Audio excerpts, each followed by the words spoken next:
ജീവിതത്തിൽ നമുക്ക് എല്ലാവർക്കും ഒരുപാട് കഴിവുകൾ ഉണ്ടല്ലേ. കഴിവുകൾ നമുക്ക് എണ്ണി തീരാത്ത അത്രയും കഴിവുകൾ നമുക്ക് ഓരോരുത്തർക്കും ഉണ്ട്. പൊതുവെ കഴിവുകൾ സ്കിൽസ് എന്ന് പറയുമ്പോൾ പൊതുവെ നമ്മൾ ചിന്തിക്കുക എന്താ, വരയ്ക്കാനുള്ള കഴിവ്, പാടാനുള്ള കഴിവ്, ഡാൻസ് ചെയ്യാനുള്ള കഴിവ്, ഇങ്ങനെയൊക്കെ ആയിരിക്കും അല്ലെ. ഇതല്ലാതെ നമ്മൾ ദൈനംദിന ജീവിതത്തിൽ നമ്മൾ ലൈഫ് ലോങ് നമുക്ക് ഒരുപാട് കഴിവുകളുണ്ട് ജീവിതത്തിൽ. ഇപ്പൊ നമ്മളൊരു നല്ലൊരു ഫ്രണ്ട്ഷിപ്പ് ഉണ്ടാക്കുക എന്നുള്ളത് ഒരു നല്ല കഴിവാണ്. അങ്ങനെ ഒരുപാട് സ്കിൽസ് നമ്മുടെ ലൈഫിലുണ്ട്. അപ്പോൾ നമ്മുടെ ജീവിതത്തിൽ നമുക്ക് മസ്റ്റ് ആയിട്ടും വേണ്ടുന്ന ഒരു 7 കഴിവുകളെയാണ് അല്ലെങ്കിൽ സ്കിൽസിനെയാണ് ബേസിക് ആയിട്ട് നമുക്ക് അറിഞ്ഞിരിക്കേണ്ട ഒരു 7 സ്കിൽസിനെ ആട്ടോ ഇതിൽ പറയുന്നത്. അപ്പൊ നിങ്ങൾ വിചാരിക്കുന്നു എനിക്ക് ഈ സ്കിൽ ഇല്ലേ എന്നുള്ളത്. ഞാൻ പറയാൻ പോണത് സ്കില്ല് എന്ന് പറയുന്നത് നമുക്കൊരു കാര്യത്തിനെ അറിയും എന്നുള്ളതല്ല, നമ്മൾ ഒരു കാര്യത്തിനെ നന്നായിട്ട് അറിയുക എന്നുള്ളതാണ് സ്കില്ല് എന്ന് ഉദ്ദേശിക്കുന്നത്. നിങ്ങൾക്ക് ഫ്രണ്ട്ഷിപ്പ് എന്ന് പറയുന്നത് നമുക്ക് എല്ലാവരും ഭയങ്കര കൂട്ടുകൂടി നടക്കുന്നുണ്ടാവും. പക്ഷെ ഫ്രണ്ട്ഷിപ്പിന് അത്രയും വാല്യൂ കൊടുത്തിട്ട് അതിന് എത്രയും ഇമ്പോർട്ടന്റ് ആയിട്ട് നമ്മൾ ഹൃദയത്തിലേക്ക് എടുത്തു കൊണ്ടുപോയിട്ട് അവൻ ഫ്രണ്ട്ഷിപ്പിന് നല്ല വില തരുന്നവനാന്ന് പറയുന്നേക്കല്ലേ, അത് ഒരു സ്കില്ലാണ്. അപ്പൊ നമ്മുടെ ലൈഫിൽ സ്കില്ല് എന്ന് പറയുന്നത് നമുക്കൊരു കാര്യത്തെ അറിയാം, പക്ഷെ അതിനെ നന്നായിട്ട് അറിയുന്നതിനെയാണ് സ്കില്ല് എന്ന് പറയുന്നത്. അപ്പൊ തീർച്ചയായിട്ടും നമുക്ക് വേണ്ടുന്ന ഒരു 7 ബേസിക് ആയിട്ട് അറിയേണ്ട സ്കില്ലിനെ പറ്റിയിട്ട് ഇതിൽ പറയുന്നത് മസ്റ്റ് ആയിട്ട് മുഴുവനായിട്ട് കേൾക്കുക. നിങ്ങളുടെ എല്ലാവർക്കും ജീവിതത്തിൽ ഒരുപാട് ഒരുപാട് ഉതകുന്നതായിട്ടുള്ള ഒരു 7 ബേസിക് സ്കില്ലിനെ പറ്റിയാട്ടോ ഇതിൽ ഞാൻ നിങ്ങളുടെ ഷെയർ ചെയ്യുന്നത്. ഫസ്റ്റ് പോയിന്റ് ആയിട്ട് പറയുന്നത് എഫക്റ്റീവ് കമ്മ്യൂണിക്കേഷൻ ആട്ടോ. കമ്മ്യൂണിക്കേഷൻ എത്രമാത്രം ഇമ്പോർട്ടന്റ് ആണെന്നുള്ളത് നിങ്ങൾക്ക് എല്ലാവർക്കും അറിയാം.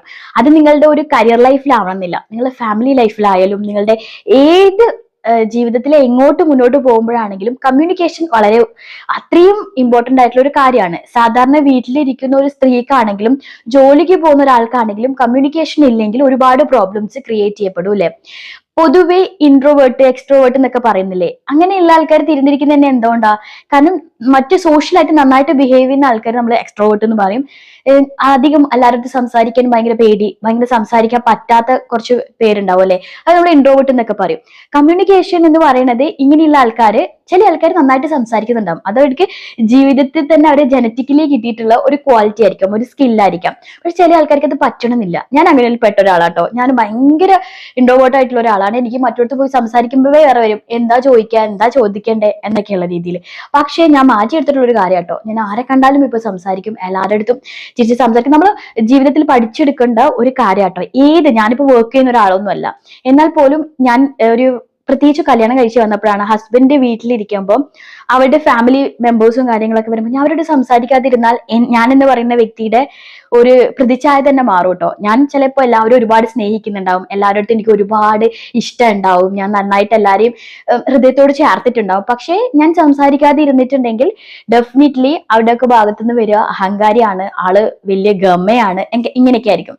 അപ്പം എൻ്റെ ഒരു വേല കമ്മ്യൂണിക്കേഷൻ എന്ന് പറയുന്നത് ഒരു ഫാമിലിയിൽ ഇരിക്കുമ്പോൾ അത് അത്യാവശ്യമാണ്. ഒരു ജോലിക്ക് പോയതാണെങ്കിലും അത് അത്യാവശ്യമാണ്. കമ്മ്യൂണിക്കേഷൻ എന്ന് പറയുന്നത് വളരെ ഇമ്പോർട്ടൻ്റ് ആണ്. ചില ആൾക്കാർ വരില്ലേ, ചില ജോലികൾക്ക് മാത്രമേ കമ്മ്യൂണിക്കേഷൻ്റെ ആവശ്യമുള്ളൂ. ഒരു ടീച്ചർ ആണെങ്കിൽ നല്ലൊരു കമ്മ്യൂണിക്കേഷൻ ഉണ്ടാവണം. അതൊക്കെ എല്ലാട്ടോ, എല്ലാ രീതിയിലും എല്ലായിടത്തും എല്ലാവരും നന്നായിട്ട് സംസാരിക്കാൻ പറ്റുന്നുണ്ടെങ്കിൽ അവരെ നമുക്ക് ഓപ്പോസിറ്റ് നിൽക്കുന്ന വ്യക്തിക്ക് വേഗം കണക്ട് ചെയ്യാനും സ്വീകരിക്കാനും പറ്റും മനസ്സിലേക്ക്. അതുകൊണ്ട് തന്നെ ഇത് വളരെ അധികം പഠിച്ചെടുക്കേണ്ട ഒരു സ്കില്ലാണ് നല്ല എഫക്റ്റീവ് ആയിട്ടുള്ള കമ്മ്യൂണിക്കേഷൻ. ചളബള സംസാരിക്കുകയല്ല, വായിക്ക് തോന്നിയത് സംസാരിക്കുകയല്ല, സംസാരിക്കേണ്ട കാര്യങ്ങൾ പോയിന്റായിട്ട് സംസാരിക്കാനും സ്നേഹത്തോട് സംസാരിക്കാനും റെസ്പെക്റ്റോട് സംസാരിക്കാനൊക്കെ പഠിക്കാം. കാരണം നമുക്ക് മറ്റുള്ളവരുടെ അടുത്ത് നമ്മൾ കണക്ട് ചെയ്യുമ്പോഴാണ്, നമ്മൾ സംസാരിച്ച് നമ്മളുടെ ഇമോഷൻസും നമ്മുടെ കാര്യങ്ങളും നമ്മൾ കണക്ട് ചെയ്യുമ്പോൾ മാത്രമേ ആ വ്യക്തിക്ക് നമ്മൾ മനസ്സിലാക്കാൻ പറ്റുള്ളൂ. അതേപോലെ തന്നെ നമുക്കും മറ്റുള്ളവരെ മനസ്സിലാക്കാനും നമ്മുടെ ഭാഗങ്ങൾ ക്ലിയർ ചെയ്യുമ്പോൾ മാത്രമേ നമ്മളുടെ സാഹചര്യം നമുക്ക് ക്ലിയർ ആക്കി കൊണ്ടുപോകാനും പറ്റുള്ളൂ. അതുകൊണ്ട് തന്നെ എഫക്റ്റീവ് ആയിട്ടുള്ള കമ്മ്യൂണിക്കേഷൻ എന്ന് പറയുന്ന ഒരു സ്കില്ല് നമുക്ക് എല്ലാവർക്കും ഉണ്ടായിരിക്കണം. ചില ആൾക്കാർ അതിൽ ബാക്കിലായിരിക്കാം, പക്ഷേ അതിനെ പ്രാക്ടീസ് ചെയ്തിട്ട് കൊണ്ടുവരാൻ കൂടെ ശ്രമിക്കുക കേട്ടോ. സെക്കൻഡ് പോയിന്റ് ഇമോഷണൽ ഇന്റലിജൻസ് എന്ന് പറയുന്നത് ഇത് വളരെ ഇമ്പോർട്ടന്റ് ആട്ടോ. നമ്മളുടെ ഉള്ളിലെ വികാരങ്ങളും നമ്മുടെ പ്രയാസങ്ങളും ബുദ്ധിമുട്ടുകളും നമ്മൾ മനസ്സിലാക്കാനും അതേപോലെ തന്നെ അത് മറ്റുള്ളവരെ മനസ്സിലാക്കിക്കാനുള്ള ബോധം വേണം. അതേപോലെ മറ്റൊരു വ്യക്തിക്ക് ഉണ്ടാകുന്ന ഇമോഷണലി ഉള്ള ബുദ്ധിമുട്ടുകൾ ഉണ്ടാവില്ലേ, അത് തിരിച്ചറിയാനുള്ള ഒരു ബുദ്ധിയും കൂടി ആണ് ഈ പറയുന്ന ഇമോഷണൽ ഇന്റലിജൻസ്. പലപ്പോഴും പലർക്ക് അതില്ല കേട്ടോ. നമുക്ക് നമ്മുടെ പ്രശ്നം, എനിക്ക് പ്രശ്നമുണ്ട്, എനിക്ക് വേദനയാണ്, എനിക്ക് സങ്കടമാണെന്ന് മാത്രം. പക്ഷെ മറ്റുള്ള ആൾക്ക് അത് എത്രത്തോളം എഫക്ട് ചെയ്യുന്നു എന്നുള്ള ചിന്ത ഉണ്ടാവില്ല. അതുകൊണ്ട് ഈ ഒരു സ്കില്ല് വളരെ ഇമ്പോർട്ടന്റ് ആണ്, ഇമോഷണൽ ഇന്റലിജൻസ് നമ്മൾ പഠിക്കുക എന്നുള്ളത്. അത് ഏത് രീതി ഒരു മനുഷ്യൻ എന്ന രീതിയിൽ നമ്മൾ പഠിച്ചെടുക്കേണ്ട ഒരു ബേസിക് ആയിട്ടുള്ള ഒരു സ്കില്ലാണ്. നമ്മളുടെ ഇമോഷൻസിനെ നമ്മൾ എത്രത്തോളം വിലമതിക്കുന്നുണ്ടോ അതുപോലെ തന്നെ നമ്മൾ ഓപ്പോസിറ്റ് നിൽക്കുന്ന വ്യക്തിക്ക് അത് എത്രത്തോളം ഫീൽ ചെയ്യുന്നുണ്ട് എന്നൊക്കെ മനസ്സിലാക്കാനുള്ള ഒരു ബുദ്ധിയെ നമ്മൾ പ്രാപിച്ചെടുക്കുക എന്നുള്ളത്. നമ്മൾ പറയുന്നില്ല, ഇപ്പൊ പൊതുവെ നമ്മൾ ഇപ്പൊ ട്രെൻഡിങ് ആയിട്ടുള്ളത് ബിഗ് ബോസ് അല്ലേ. ബിഗ് ബോസിൽ ഒരു വ്യക്തി പറയുന്നതിനെ അതുപോലെയല്ല എടുക്കുക, അവര് അവരുടേതായ ഒരു രീതിയിലാണ് അതിനെ എടുത്തിട്ട് അതൊരു വലിയ പ്രോബ്ലം ആയിട്ട് വരുന്നത്. അതിനെ ആ വ്യക്തിയുടെ ഇമോഷൻ എന്താണെന്ന് മനസ്സിലാക്കിയിട്ട് ആ വ്യക്തി പറയുന്നതിനെയും കൂടെ ഒന്ന് മനസ്സിലാക്കാൻ ശ്രമിക്കുകയാണെങ്കിൽ ഡെഫിനറ്റ്ലി അവിടെ ഇത്രയും വലിയ പ്രോബ്ലം ഉണ്ടാവില്ല, അല്ലെ? മനുഷ്യനാണ്, കുഞ്ഞു കുഞ്ഞു പ്രോബ്ലങ്ങൾ കാര്യങ്ങൾ ഉണ്ടാവും. എന്നാൽ പോലും ഈ ഇമോഷണൽ ഇന്റലിജൻസ് എന്ന് പറയുന്നത് വളരെ ഇമ്പോർട്ടന്റ് ആണ്. നമ്മൾക്ക് ഉള്ള പോലെ തന്നെ മറ്റുള്ളവർക്കും ഉണ്ട്. അതിനെ മനസ്സിലാക്കാനും ഇനി മനസ്സിലായിട്ടുണ്ടെങ്കിൽ അത് മറ്റുള്ളവരോട് സംസാരിക്കാനുള്ള ഒരു പ്രാപ്തി നമുക്ക് ഉണ്ടാവണം കേട്ടോ. നമ്മളെ ഇമോഷൻസ് എങ്ങനെയാണ്, എന്താ ചില ആൾക്കാർ ഇമോഷൻസ് പറയാൻ അറിയില്ല, ഭയങ്കരമായിട്ട് ദേഷ്യപ്പെടുക, ഭയങ്കരമായിട്ട് അതിനെ ഷൗട്ട് ചെയ്യുക. ചില ആൾക്കാർ സന്തോഷങ്ങളൊക്കെ വന്നിട്ടുണ്ടെങ്കിൽ ചില ആൾക്കാർ സപ്രസ് ചെയ്തുകൊണ്ടിരിക്കും, ചില ആൾക്കാർ അത് ഭയങ്കരമായിട്ട് കാണിക്കുമ്പോൾ മറ്റുള്ളവർക്ക് തോന്നുന്നത് ഇതിന് മാത്രം എന്താ ഉള്ളത് എന്നുള്ളത്. പലപ്പോഴും എന്റെ പ്രശ്നങ്ങൾ, എന്റെ കാര്യങ്ങൾ, അല്ലെങ്കിൽ എന്റെ ഇഷ്ടം, എന്റെ സ്നേഹം, ഇതൊക്കെ മാത്രം ചിന്തിക്കുമ്പോൾ ഓപ്പോസിറ്റ് നിൽക്കുന്ന വ്യക്തിയുടെ ആ ഇമോഷൻസ് എന്താണെന്ന് കൂടെ ചിന്തിക്കാൻ നമ്മൾ വളരെയധികം മറന്നു പോകുന്നുണ്ട്, അതിനെ പറ്റി അറിയുന്നില്ല. ആ ഒരു സ്കില്ല് നമ്മൾ പഠിച്ചെടുക്കുക എന്നുള്ളത് വളരെ ഇമ്പോർട്ടന്റ് ആണ്. എല്ലാവർക്കും ഉണ്ടാകാം, പക്ഷേ പലപ്പോഴും നമ്മൾ എല്ലാവരും ഇപ്പോൾ സെൽഫിഷ് ആയി പോകുകയാണ്, നമ്മുടെ ഭാഗം മാത്രമാണ് ചിന്തിച്ചു തുടങ്ങുന്നത്. തീർച്ചയായിട്ടും ഓപ്പോസിറ്റിന് വെക്കുന്ന വ്യക്തിയെ കൂടി ഒന്ന് ചിന്തിക്കാനും അവരുടെ ഇമോഷൻസിനെയും കൂടെ മനസ്സിലാക്കുക എന്നുള്ളതും കൂടിയാണ് ഇതിൽ ഉൾപ്പെടുക കേട്ടോ, ഇമോഷൻ ഇന്റലിജൻസ് എന്ന് പറയുന്നത്. ഇനി മൂന്നാമത്തെ പോയിന്റ് ആയിട്ട് പറയുന്നത് പ്രോബ്ലം സോൾവിങ് സ്കില്ല്. ഈ പ്രോബ്ലം സോൾവിങ് സ്കില്ല് നമ്മുടെ ലൈഫിൽ വേണ്ടുന്ന ഒരു കാര്യമാണ്. അത് നമ്മൾ ഏതൊരു കാര്യത്തിലേക്ക് പോവുകയാണെങ്കിലും, ഒരു ബിസിനസ് ലൈഫ് ആയിക്കോട്ടെ, കരിയർ ആയിക്കോട്ടെ, ഫാമിലി ലൈഫ് ആയിക്കോട്ടെ, നമുക്ക് എന്ത് കാര്യം നമ്മുടെ മുമ്പിലേക്ക് വന്നാലും, എന്ത് പ്രശ്നങ്ങൾ വന്നാലും അതിനെ നമുക്ക് നല്ല രീതിയിൽ കൈകാര്യം ചെയ്യാൻ പറ്റുക എന്നുള്ളത് വലിയൊരു കാര്യമാണ്. ഒരു ഫാമിലി ലൈഫിലേക്ക് കടക്കുന്ന ഒരു ഹസ്ബൻഡ് ആൻഡ് വൈഫിന്റെ ഇടയിൽ അവരൊരു പ്രശ്നം വന്നാൽ അതിനെ എങ്ങനെ സൊല്യൂഷൻ കണ്ടെത്തണം, അതെങ്ങനെ സോൾവ് ചെയ്യണം എന്ന് അറിയാതെ പോകുന്നതാണ് പലപ്പോഴും ഡിവോഴ്സിലേക്ക് എത്തിക്കുന്നത്. അതേപോലെ തന്നെ ഒരു കരിയർ ലൈഫിൽ എന്തെങ്കിലും പ്രശ്നങ്ങൾ വന്നാൽ അത് ഏത് രീതിയിൽ മെയിൻറ്റെയിൻ ചെയ്യണമെന്ന് മനസ്സിലാക്കാത്തതുകൊണ്ടാണ് പലപ്പോഴും കരിയർ സ്റ്റോപ്പ് ആവേണ്ടി വരുന്നത്. ബിസിനസ് ആണെങ്കിലും പ്രശ്നങ്ങൾ വന്നുകൊണ്ടേയിരിക്കും, പക്ഷെ അതിനെ സോൾവ് ചെയ്യാനുള്ള ഒരു നല്ല സ്കില്ല് നമ്മൾ ഡെവലപ്പ് ചെയ്യുക എന്നുള്ളത് വളരെ ഇമ്പോർട്ടന്റ് ആയിട്ടുള്ള ഒരു കാര്യമാണ്. അപ്പൊ തീർച്ചയായിട്ടും ചില ആൾക്കാർക്ക് അത് ഉണ്ടാവാം, ചില ആൾക്കാർക്ക് ചിലപ്പോൾ അങ്ങനെ ഒരു സ്കില്ല് അധികം ഉണ്ടാവില്ല. പൊതുവേ ഒരു മനുഷ്യനിൽ അത് ഉണ്ടാകും, കാരണം ഇതൊക്കെ നോർമലി മനുഷ്യന്മാരുടെ ഉള്ളിലുള്ള ഒരു കഴിവ് തന്നെയാണ്, പ്രോബ്ലം സോൾവ് ചെയ്യുക എന്നുള്ളത്. പക്ഷെ ചില സിറ്റുവേഷൻസിലേക്ക് എത്തുമ്പോൾ ഈ ഒരു കഴിവിനെ നമ്മൾ പരിപോഷിച്ചെടുക്കണം. ഓരോ സിറ്റുവേഷൻസിലും നമ്മൾ ഇതിനെ നമ്മളുടെ ഭാഗത്തു നിന്നുള്ള ഒരു ഇൻപുട്ട് ഇട്ടിട്ട് നമ്മൾ അതിനെ പരിപോഷിച്ചെടുക്കുമ്പോഴാണ് നമ്മളിലേക്ക് ആ ഒരു സ്കില്ല് ഡെവലപ്പ് ആയിട്ട് വരിക നന്നായിട്ട്. അപ്പോഴാണ് നമ്മൾ എല്ലാവരുടെയും ശോഭിക്കുക, നമ്മളൊരു ഫാമിലി ലൈഫ് നന്നായി പോവുക, നമ്മളൊരു കരിയർ ലൈഫ് നന്നായിട്ട് പോവുക. അപ്പൊ ഈ ഒരു സ്കില്ലിനെ നിങ്ങൾ നന്നായിട്ട് പഠിച്ചെടുക്കുക, നിങ്ങളുടെ ലൈഫിലേക്ക് അത്യാവശ്യമായിട്ട് വേണ്ടുന്ന ഒരു സ്കില്ലാട്ടോ. ഇനി നാലാമതായിട്ട് പറയാനുള്ളത് ഡിസിഷൻ മേക്കിംഗ്. ഡിസിഷൻ മേക്കിംഗ് എന്ന് പറയുന്നത് നമ്മുടെ ലൈഫിൽ അത്യാവശ്യമായിട്ടുള്ള ഒരു കാര്യമാണ്. ഓരോ പ്രായത്തിൽ നമുക്ക് ഓരോ ഡിസിഷൻസ് എടുക്കാനുണ്ടാവും. ആ ഡിസിഷൻസ് എടുക്കാൻ പലപ്പോഴും പതറി പോകുന്നതാണ് ചില സിറ്റുവേഷൻസിൽ നമ്മൾ തോറ്റു പോകുന്നത്. സക്സസിൽ ഏറ്റവും അത്യാവശ്യമായിട്ട് വേണ്ടുന്ന ഒരു കാര്യമാണ് ഡിസിഷൻ മേക്കിംഗ്. നീ നന്നായിട്ട് നിന്റെ ജീവിതത്തിന് വേണ്ടിയിട്ട് ഡിസിഷൻസ് എടുക്കാൻ തീരുമാനിച്ചിട്ടുണ്ടെങ്കിൽ, സ്വന്തമായിട്ട് എടുക്കുന്നുണ്ടെങ്കിൽ, തീർച്ചയായിട്ടും നീ എവിടെയും തോറ്റു പോവില്ല. നീ ഉയർന്നു മുന്നോട്ടേക്ക് തന്നെ പോയിക്കൊണ്ടിരിക്കും. നീ ഡിസിഷൻ എടുക്കാൻ മറക്കുന്നിടത്ത് പലരും ഡിസിഷൻ എടുക്കും. അപ്പോഴാണ് നിന്റെ ലൈഫിലേക്ക് അത് വലിയ വലിയ പ്രോബ്ലങ്ങളായിട്ട് വരുന്നത്. ഏത് കുഞ്ഞു കാര്യമാണെങ്കിൽ പോലും അവിടെ നീ ഡിസിഷൻ എടുക്കാൻ പഠിക്കുകയാണെങ്കിൽ, അങ്ങനെ ഒരു സ്കില്ല് നിന്നിൽ ഉണ്ടെങ്കിൽ നീ എന്തായാലും ഉയരങ്ങൾ കീഴടക്കുക തന്നെ ചെയ്യൂട്ടോ. അതുകൊണ്ട് തന്നെ ഡിസിഷൻ മേക്കിംഗ് എന്ന് പറയുന്നത് വളരെ ഇമ്പോർട്ടന്റ് ആണ്. അത് നിങ്ങളുടെ ലൈഫിൽ ചില ആൾക്കാരുടെ ലൈഫിൽ ഉണ്ടാവും, നോർമലി ഉണ്ടാവും, എല്ലാ മനുഷ്യരുടെ ലൈഫിലും ഉണ്ടാകും. പക്ഷെ അതൊരു സ്കില്ലായിട്ട് നമുക്കുള്ളൊരു കഴിവിനെ നമ്മൾ കുറച്ചും കൂടെ അതിനെ ഡെവലപ്പ് ചെയ്തേ പറ്റുള്ളൂ. എന്നാൽ മാത്രമേ നമുക്ക് ശോഭിക്കാൻ പറ്റുള്ളൂ. എന്തെങ്കിലും ഒരു കാര്യം നമ്മൾ ചെയ്യുന്നുണ്ട്, ഒരു വർക്ക് ചെയ്യുന്നുണ്ട്, ഒരു ബിസിനസ് ചെയ്യുന്നുണ്ട്, അവിടെ സ്വന്തമായിട്ടൊരു ഡിസിഷൻ, ഞാൻ ഒരു സ്റ്റെപ്പ് ബോൺ ആയിട്ട് ഞാൻ ഇത് പറയും, ഇത് ഞാൻ ചെയ്യുമെന്ന് പറയാൻ ഉള്ളൊരു ധൈര്യം കാണിക്കുമ്പോഴാണ് ആ ഡിസിഷൻ അവിടെ ഉറച്ചു നിൽക്കുന്നത്. അതുകൊണ്ട് തന്നെ അതൊരു സ്കില്ലാണ്. അത് നിങ്ങളിൽ കുറവാണെങ്കിൽ തീർച്ചയായിട്ടും അതിന് നിങ്ങൾ കൂടുതലായിട്ട് പഠിക്കാനും, അത് നിങ്ങളുടെ ലൈഫിൽ അവൻ പറഞ്ഞത് അവൻ ചെയ്യും, അവന്റെ ഡിസിഷൻസ് അവൻ തന്നെ എടുക്കും ഒരു എനർജി മറ്റുള്ളവർക്ക് കൊടുക്കണം, ഞാൻ ഇങ്ങനെയാണെന്നുള്ളത്. അത് വളരെ ഇമ്പോർട്ടന്റ് ആയിട്ടുള്ള ഒരു കാര്യമാണ്. എനിക്ക് പറയാനുള്ളത് നെറ്റ്വർക്കിംഗ്. നെറ്റ്വർക്കിംഗ് എന്ന് പറയുന്നത് നമ്മൾ ഈ സോഷ്യൽ മീഡിയ ആ ഒരു രീതിയിലുള്ള നെറ്റ്വർക്കിങ്ങോ അങ്ങനെയല്ല കേട്ടോ ഉദ്ദേശിച്ച്. നെറ്റ്വർക്കിംഗ് എന്ന് പറയുന്നത് നമ്മളെ ലൈഫിൽ നമുക്കൊരു നെറ്റ്വർക്ക് ഉണ്ടാവണം, നമുക്ക് ചുറ്റുമായിട്ട്. നമ്മൾ ഇപ്പൊ ഒരു ഫാമിലി ലൈഫിലാണെങ്കിൽ നമ്മൾ റിലേറ്റീവ്സ് ആയിട്ടും എല്ലാവരും ഒരു റിലേഷൻഷിപ്പ് രീതിയിൽ, അതുപോലെ നമുക്ക് സൊസൈറ്റി ആയിട്ടും, അതേപോലെ നമ്മുടെ ജീവിതത്തിൽ അങ്ങനെ ബന്ധപ്പെട്ടുള്ള ഒരു സർക്കിൾ നമുക്ക് ഉണ്ടാവണം. ഇല്ലെങ്കിൽ ചില ആൾക്കാരെ കാണുന്നില്ലേ, ഇപ്പം അഡൽട്ട് ഏജിലൊക്കെ ആകുമ്പോൾ 30+ ഒക്കെ ആകുമ്പോൾ ഫ്രണ്ട്സ് കുറയും, ഫാമിലി പിന്നെ വർക്ക് ആ ഒരു ഷെഡ്യൂൾ ആയിരിക്കും. അതല്ലാതെ അതിന്റെ അപ്പുറത്തേക്ക് ഒന്നും ഉണ്ടാവില്ല.